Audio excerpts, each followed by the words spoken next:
air controller training. That's when the real war started for me. Athlete, speaker, soldier, and New York Times bestselling author, often referred to as the hardest motherfucker on planet Earth. Why is the truth so important? I'm about 7, 8 years old, and I hear some ruckus outside my room as I'm getting ready to bed down for the night. And my dad is smacking the hell out of my mom and knocks her. She falls down. He grabs her by her hair and drags her down the stairs by her hair. And so at this age, I'm sitting thinking, man, what the should I do, man? Like, I'm scared, but then something in me saying, you gotta go and do something. So I go on the stairs and I jump on his back, and he beat the living hell out of me. And he beat me literally from my neck down to my ankles. The next morning, I was gonna go to school half the day. My mom woke up and she pulled the covers back. And when she saw how bruised I was, I'll never forget looking at her face. She was broke. Like, she was just broken. My mom got courage to finally leave him when I was about 8 years old. We moved to a small town in Brazil, Indiana. And that's when the real war started for me. There was about maybe 10 black families at about 10,000 people in the town. And in 1995, the KKK marched in the 4th of July parade. So me being one of the few black kids in that, in that area, it kind of haunts you. I had stuff on my notebook, nigga, we're gonna kill you. They had that on my car, nigga, we're gonna kill you. This is early 90s. And even though I showed it didn't hurt me, it was jacking me up. So all the insecurities I had when I was a kid with my father, it just got worse and worse and worse. And this shit haunted me, but I was doing nothing about it. And so my mom and she was gone working 3 jobs. We lived in a $7 a month place for a lot of the time. And she had a hard way to go. I kept everything from her pretty much. I felt like I was the man of the house.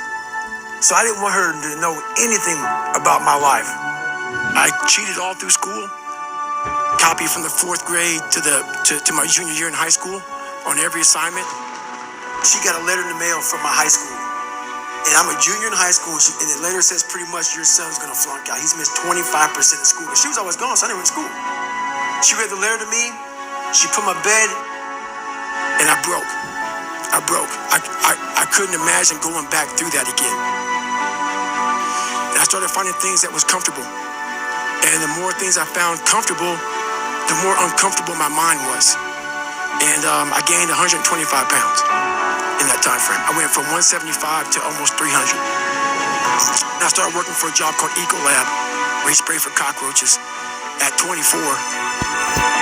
Driving home, turned the TV on, and I was taking a shower. I walked out, heard these guys. I saw these guys going in the water, so I was terrified of it. I mean, I can't even express.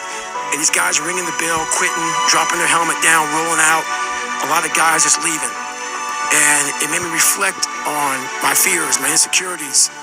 And I saw real men, what I thought were real men who were staying, who were overcoming adversity, who were overcoming all these different things that I had blamed so many fucking people in my life, my dad, my learning disability, my skin color, me being everything. And so I sat there for a while, and I was like, no one's gonna fucking come to help me. No one's gonna fucking come to help me. It's fucking me against me, period. And I said, the first thing I gotta start doing is facing every fucking fear I have. At this point, I actually drive back to Buffalo, New York to see my dad. Haven't seen him in years because I realize now I gotta fix some shit. I'm blaming everything, but I need to go back to the root of the problem, which is my dad. I gotta face the demon. I gotta go back and see what made him so fucked up to make me so fucked up. Why am I fucked up? And I go back as an older man now. I'm in my 20s. I'm not a kid anymore. And I realized he was the same man that he was. I looked at him in a way, we never said sorry to one another. And he went off about my mom and my grandparents and all kind of shit. But I looked at him in a way that I realize now why you fucked this up. Somewhere in your fucking life, something fucked you up. And you didn't deal with it.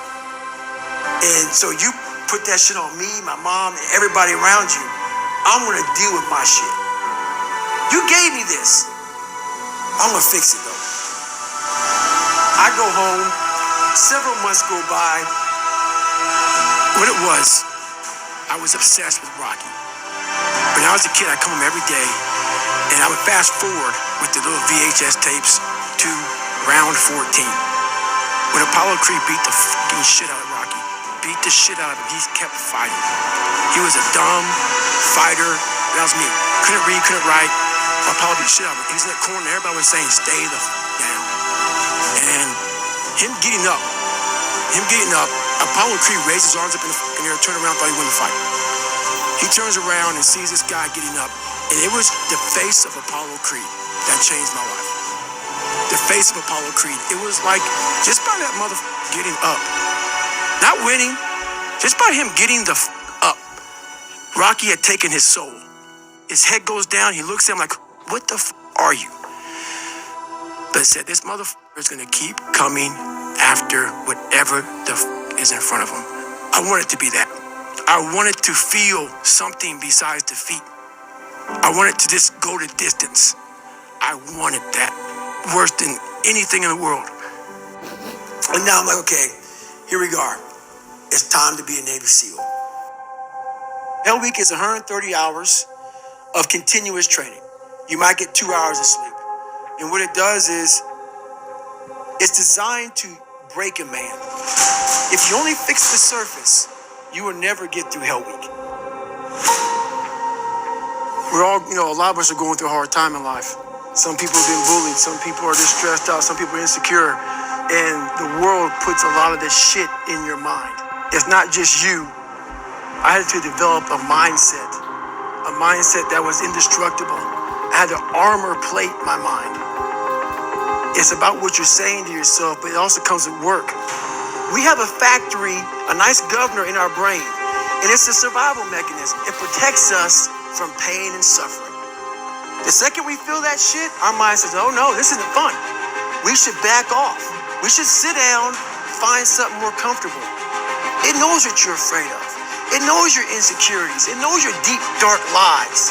And it starts to push you away from that shit. It pushes you in a direction that is comfortable. This is the time where you have to gain control back of your mind. I had to build calluses in my brain the same way I built calluses on my hands. The only way I can turn around is put myself through the worst things possible a human being can ever endure. And that'd be the only way that I can build this brain to handle anything that comes in front of it. Retired Navy SEAL David Goggins is described as the toughest men on the planet. You're the only member of the U.S. Armed Forces to have completed Navy SEAL training, U.S. Army Ranger School, and Air Force Tactical Air Controller training, and you've competed in more than 60 ultramarathons, triathlons, and ultra triathlons, and breaking the world record for 4,030 pull-ups in just 17 hours. Why is the truth so important?